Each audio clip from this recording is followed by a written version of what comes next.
आज जब हम अपनी रोजमर्रा की जिंदगी में उलझे हैं, अपनी दिनचर्या में व्यस्त हैं, दुनिया एक बड़े खतरे के सामने खड़ी है।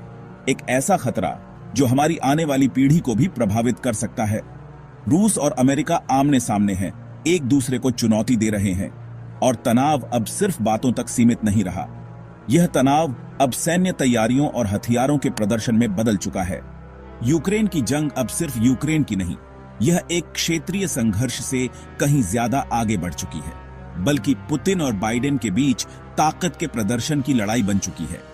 यह दो महाशक्तियों के बीच वर्चस्व की जंग है। रूस ने अपने न्यूक्लियर हथियारों को हाई अलर्ट पर डाल दिया है। यह एक गंभीर चेतावनी है जो दुनिया को डरा रही है। यानी परमाणु बटन दबाने का फैसला अब मिनटों में लिया जा सकता है। यह एक ऐसा खतरा है जिसके बारे में सोचकर भी डर लगता है।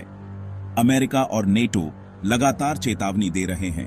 रूस को इस हरकत के गंभीर परिणाम भुगतने की चेतावनी दे रहे हैं कि रूस को अंजाम भुगतना पड़ेगा। पश्चिमी देश रूस पर कड़े आर्थिक प्रतिबंध लगा रहे हैं। सवाल है, क्या यह सिर्फ एक क्षेत्रीय संघर्ष है या तीसरे विश्व युद्ध की आहट? क्या हम एक और वैश्विक युद्ध की ओर बढ़ रहे हैं? इतिहास बताता है, बड़े युद्ध छोटी घटनाओं से शुरू होते हैं। एक छोटी सी चिंगारी भी पूरे जंगल को जला सकती है। क्या हम उस मोड़ पर हैं जहां से वापसी का रास्ता नहीं बचेगा? क्या हम एक ऐसे बिंदु पर पहुंच गए हैं जहां से शांति की कोई उम्मीद नहीं है? तनाव अब यूरोप की जमीन पर दिख रहा है। रूस ने अपनी सबसे खतरनाक मिसाइलें बेलारूस और पोलैंड की सीमा पर तैनात कर दी है। ये मिनटों में यूरोप के किसी भी शहर को निशाना बना सकती है। अमेरिका और नेटो ने भी पोलैंड, लाटविया और रोमानिया में हजारों सैनिक भेज दिए हैं और उनके लड़ाकू विमान लगातार गश्त कर रहे हैं। रूस की परमाणु पनडुब्बियां अटलांटिक में तैनात हैं, जो बिना किसी की नजर में आए हमला कर सकती हैं। अमेरिकी सैटेलाइट और जासूसी विमान रूस की हर हरकत पर नजर रखे हुए हैं। बातचीत के रास्ते लगभग बंद हो चुके हैं। अब कूटनीति की जगह धमकियां ले चुकी हैं। कोई भी पक्ष पीछे हटने को तैयार नहीं और यही सबसे बड़ा खतरा है। रूस और अमेरिका के बीच तनाव बढ़ते ही न्यूक्लियर शब्द डराने लगता है। रूस के पास 6000 से ज्यादा, अमेरिका के पास 5000 के करीब परमाणु बम हैं। इनमें से कई हिरोशिमा से 100 गुना ज्यादा ताकतवर। अगर इनका इस्तेमाल हुआ तो न्यूक्लियर विंटर आ सकता है। सूरज की रोशनी धरती तक नहीं पहुंचेगी, खेती बर्बाद, करोड़ों लोग भूखे मर सकते हैं। कुछ मानते हैं कि म्यूचुअली अश्योर्ड डिस्ट्रक्शन यानी आपसी विनाश का डर युद्ध रोकता है, लेकिन क्या आज के नेता उतने संयमी हैं? एक गलतफहमी या तकनीकी खराबी भी तबाही ला सकती है। अब टैक्टिकल यानी छोटे परमाणु हथियारों की भी चर्चा है। इनका इस्तेमाल भी खतरनाक सिलसिला शुरू कर सकता है। दुनिया उसी दरवाजे पर खड़ी है और सब दुआ कर रहे हैं कि कोई उसे खोलने की गलती न करे। यह लड़ाई अर्थव्यवस्था पर भी भारी पड़ रही है। जैसे ही तनाव बढ़ता है, शेयर बाजार गिरते हैं, निवेशक सोना खरीदते हैं और बाजार में डर छा जाता है। रूस पर प्रतिबंध या सप्लाई रुकने से तेल गैस की कीमतें आसमान छूने लगती हैं। इसका असर आपकी रसोई तक पहुंचता है। भारत अपनी जरूरत का 80% कच्चा तेल बाहर से लाता है, इसलिए तेल महंगा होते ही महंगाई बढ़ जाती है। रूस से हथियारों के सौदों पर भी असर पड़ सकता है, जिससे भारत के लिए संतुलन बनाना मुश्किल हो जाता है। युद्ध से सप्लाई चेन टूटती है, जिससे इलेक्ट्रॉनिक्स, मशीनें, खाने का तेल सब महंगा हो जाता है। आर्थिक मोर्चे पर हार हमेशा आम आदमी की ही होती है। इस संकट की घड़ी में संयुक्त राष्ट्र और नेटो की भूमिका पर सवाल उठना लाजमी है। क्या ये संगठन, जिनकी स्थापना विश्व शांति और सुरक्षा के लिए हुई थी, आज बेबस नजर आ रहे हैं?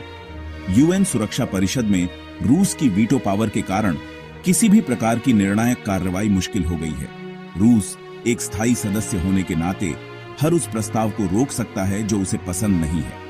नतीजा यह है कि कोई ठोस कदम नहीं उठाया जा सका और यूएन की प्रासंगिकता पर सवाल खड़े हो रहे हैं। क्या यह संस्था अब सिर्फ एक दर्शक बनकर रह गई है? नेटो यूक्रेन को हथियार और आर्थिक मदद दे रहा है ताकि वह अपनी रक्षा कर सके। यह सहायता महत्वपूर्ण है, लेकिन क्या यह काफी है? लेकिन नेटो सीधे युद्ध में शामिल नहीं हो रहा, क्योंकि ऐसा करने से स्थिति और भी बिगड़ सकती है। क्योंकि इससे तीसरे विश्व युद्ध का खतरा है, एक ऐसा युद्ध जिसकी कल्पना भी भयावह है। परमाणु हथियारों के इस्तेमाल की आशंका ने दुनिया को डरा दिया है। विशेषज्ञ मानते हैं कि यह शीत युद्ध से भी ज्यादा खतरनाक स्थिति है, क्योंकि उस समय भी संवाद के कुछ रास्ते खुले हुए थे। क्योंकि अब संवाद के रास्ते लगभग बंद हो चुके हैं और गलतफहमी की गुंजाइश बढ़ गई है। कूटनीति की विफलता एक बड़ी चिंता का विषय है। राष्ट्रवाद और ताकत के प्रदर्शन के बीच संयम बरतना मुश्किल होता जा रहा है। हर देश अपनी शक्ति का प्रदर्शन करने में लगा है। एक छोटी सी गलतफहमी भी बड़े संकट को जन्म दे सकती है और इसके परिणाम पूरी दुनिया को भुगतने पड़ सकते हैं। चीन रूस के साथ है और दोनों देशों के बीच बढ़ती नजदीकी पश्चिमी देशों के लिए चिंता का विषय है। भारत संतुलन बनाने की कोशिश कर रहा है, लेकिन यह एक मुश्किल काम है।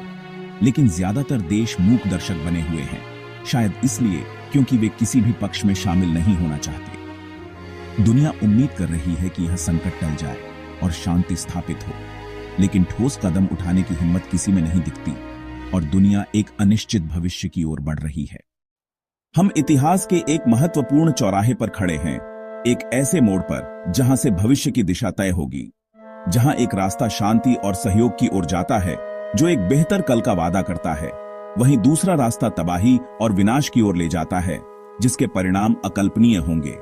यूक्रेन की जंग अब केवल एक क्षेत्रीय संघर्ष नहीं रही, बल्कि यह ताकत और सम्मान की लड़ाई बन चुकी है जिसमें दोनों पक्ष पीछे हटने को तैयार नहीं हैं।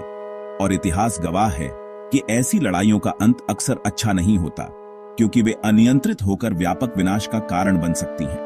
क्या हम अनजाने में तीसरे विश्व युद्ध की शुरुआत कर चुके हैं? क्या हम एक ऐसी रेखा पार कर चुके हैं जहां से लौटना संभव नहीं है?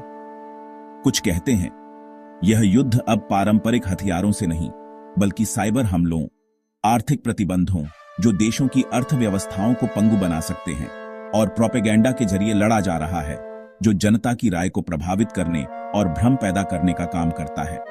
फिर भी कूटनीति के लिए थोड़ी सी जगह बची है। उम्मीद की एक किरण अभी भी मौजूद है, लेकिन हर नई धमकी और उकसावे वाली कार्रवाई उस जगह को और छोटा कर रही है, जिससे शांतिपूर्ण समाधान की संभावना कम होती जा रही है। क्या हमने इतिहास से कुछ सीखा? क्या हमने पिछली गलतियों से सबक लिया है? 2 विश्व युद्धों की तबाही के बाद भी हम वही गलतियां दोहराने की कगार पर हैं, मानो हमने विनाश की भयावहता को भुला दिया हो। जब 2 परमाणु शक्तियां आमने सामने हों, मिसाइलें तैनात हों और तनाव चरम पर हो, बाजार में डर हो और निवेशकों में घबराहट फैली हो, क्या हमें मान लेना चाहिए कि हम बहुत बड़े खतरे के सामने हैं? क्या यह खतरे की घंटी नहीं है? इसका जवाब भविष्य के गर्भ में है, जो अभी तक लिखा नहीं गया है, लेकिन आज के हमारे फैसले ही उस भविष्य की कहानी लिखेंगे। ये तय करेंगे कि हम शांति और समृद्धि की ओर बढ़ेंगे या विनाश और अराजकता की ओर। इस पर सोचिएगा जरूर।